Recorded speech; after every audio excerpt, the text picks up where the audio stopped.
Okay so आज हम लोग बिजनेस स्टैटिक्स स्टार्ट करेंगे। लेकिन इससे पहले मैं आप लोग को दो चीज़ क्लियर कर दूँ कि पहली चीज़ तो ये कि अगर आप लोग को नोट्स चाहिए तो आप लोग इसे एसेस कर लें और मतलब स्क्रीनशॉट ले लें और अपने कॉपी में लिख लें।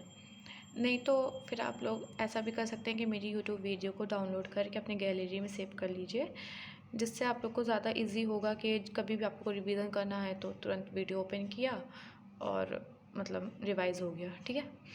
तो और दूसरी चीज़ ये कि जैसे कि मैंने यहाँ पे हर वर्ड की मीनिंग लिखी हुई है।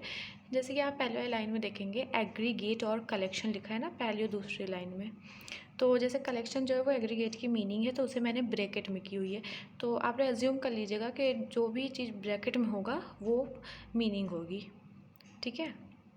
चलिए तो हम लोग स्टार्ट करते हैं। Business stats, introduction of statics. So ये इंट्रोडक्शन है। तो स्टैटिक्स इज़ एग्रीगेट और collection of fact which is affected by multiple causes. जो स्टैटिक्स है वो कलेक्शन ऑफ एग्रीगेट फैक्ट्स का एग्रीगेट और कलेक्शन ऑफ फैक्ट है जो कि मल्टीपल कॉजेज़ को अफेक्ट करता है।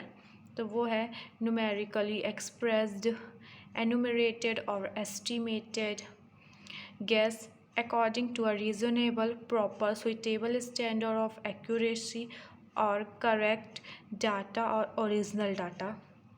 न्यूमेरिकली एक्सप्रेस करता है, एन्यूमरेटेड मतलब एक्चुअल काउंट और एस्टिमेटेड मतलब गैस होता है।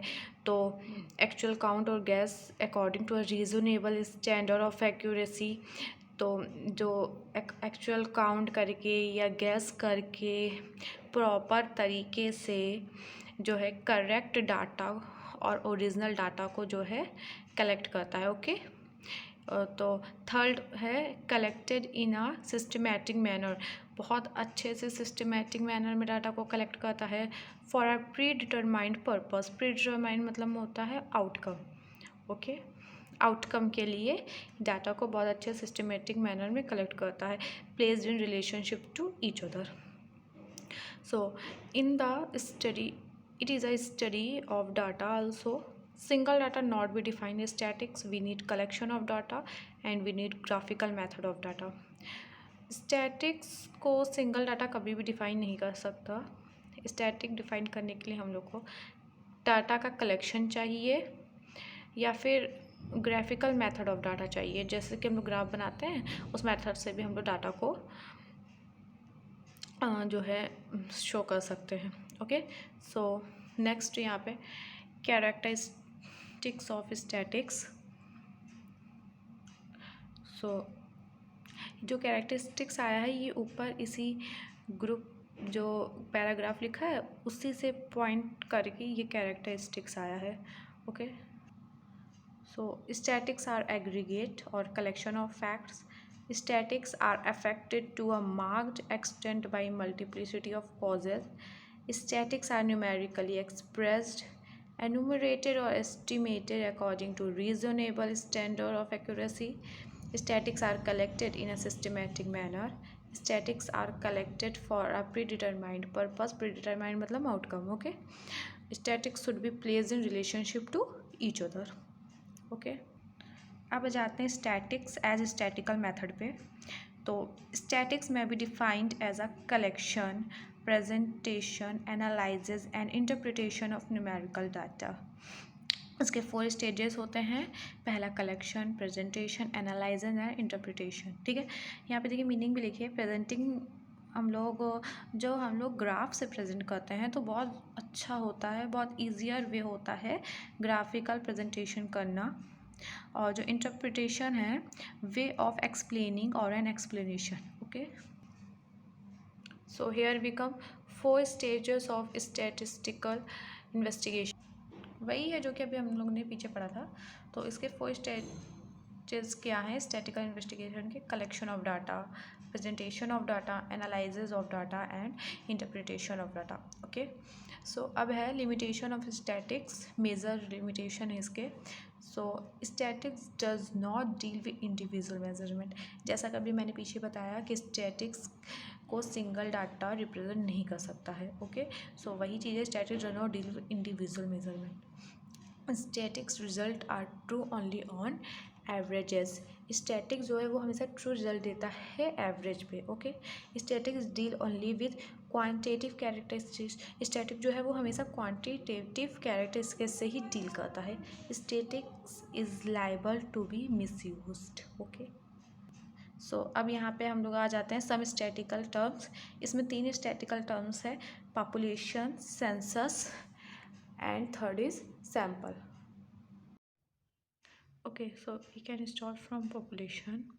So population is a collection of person, objects or times of interest. A population can be a group of people such as all workers presently employed by Microsoft. Okay, और object में क्या होगा, it can be a set of object such as all cars produce from 2015 to 2020. So जो population है वो person और object दोनों को ही लिया गया है पॉपुलेशन में।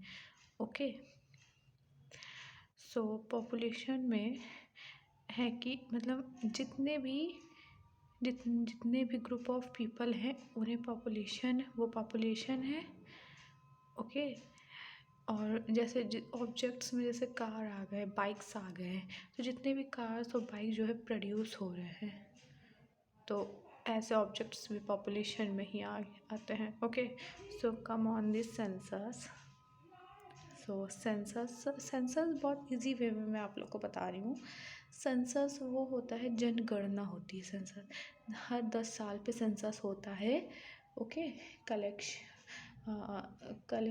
Data from every citizen of India.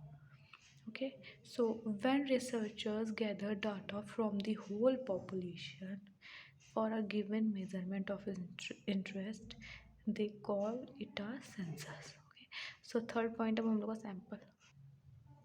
Okay, so sample है, a sample is a portion of the whole and if properly taken it representative of the whole.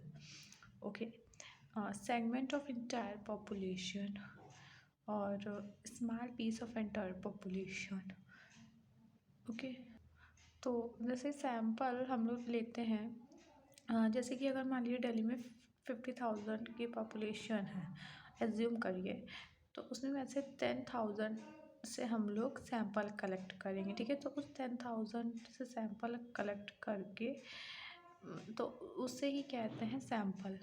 Okay, कि मतलब जैसे कि जितनी भी पॉपुलेशन है उसके थोड़े से टुकड़े से हम सैंपल ले लेते हैं। Okay, small piece of entire population is called sample. Okay, so अब हम लोग आ जाते हैं टाइप्स ऑफ स्टैटिस्टिकल मेथड। तो इसमें 2 टाइप के स्टैटिकल मेथड हैं, डिस्क्रिप्टिव स्टैटिक्स और इन्फरेंशियल स्टैटिक्स। ओके, डिस्क्रिप्टिव का मतलब होता है जैसे कि मतलब एकदम डिटेल, ओके, या फिर ब्रीफ भी कह सकते हैं। और इन्फरेंशियल का मतलब होता है अनुमानी, गैस, जो कि हम लोग अनुमान लगाते हैं, उन्हें इन्फरेंशियल स्टैटिक्स कहते हैं। सो फर्स्ट है हम लोग का डिस्क्रिप्टिव स्टैटिक्स। इसमें क्या होता है, if a business analyst is using data gathered on a group to describe or reach conclusion about that same group, the statics are called static statics. Okay, जैसे कि कोई बिजनेस एनालिस्ट है जो कि उसमें using data gathered on a group to describe और reach conclusion about that same group, the statics are called descriptive statics. जैसे कि कोई ग्रुप है और उसी ग्रुप से हम लोग जैसे कोई ग्रुप है उससे हम लोगों ने डेटा कलेक्ट किया। ओके, और फिर डेटा कलेक्ट करने के बाद में उतने ही ग्रुप के बारे में हम लोग बता रहे हैं, तो उसे हम लोग डिस्क्रिप्टिव स्टैटिक्स कहते हैं। जैसे कि आप ब्रैकेट में देख सकते हैं, मैंने एग्जांपल लिखा है। जैसे कि मान लीजिए दिल्ली में मान लीजिए हम लोग ने 10,000 पीपल से डाटा कलेक्ट किया, किसी भी चीज़ के बारे में डेटा कलेक्ट किया। ठीक है, तो जैसे दिल्ली में हम लोगों ने 10,000 लोगों से डाटा कलेक्ट किया और उन्हीं 10,000 के बारे में अगर हम लोग बताते हैं तो उससे हम लोग कहते हैं डिस्क्रिप्टिव स्टैटिक्स।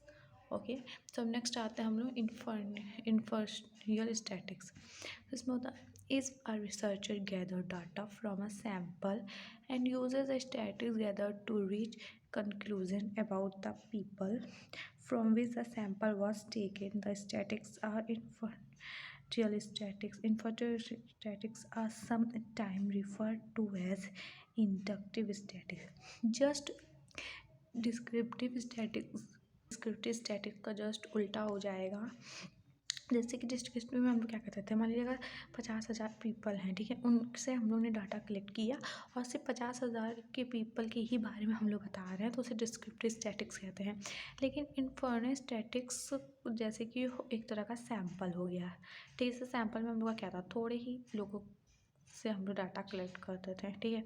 तो इसमें भी ऐसे ही है कि जैसे कि अगर मान लीजिए 1 लाख की पॉपुलेशन है कहीं भी, और वहाँ पे अगर हम लोग 50,000 लोगों से डाटा कलेक्ट कर रहे हैं और 50,000 लोगों से डाटा कलेक्ट करने के बाद में हम लोग ने गेस किया और पूरे 1 लाख पीपल के बारे में बताया, तो उससे हम लोग कहते हैं इन्फेरेंशियल स्टैटिक्स। ओके, सो आज के वीडियो में बस इतना ही।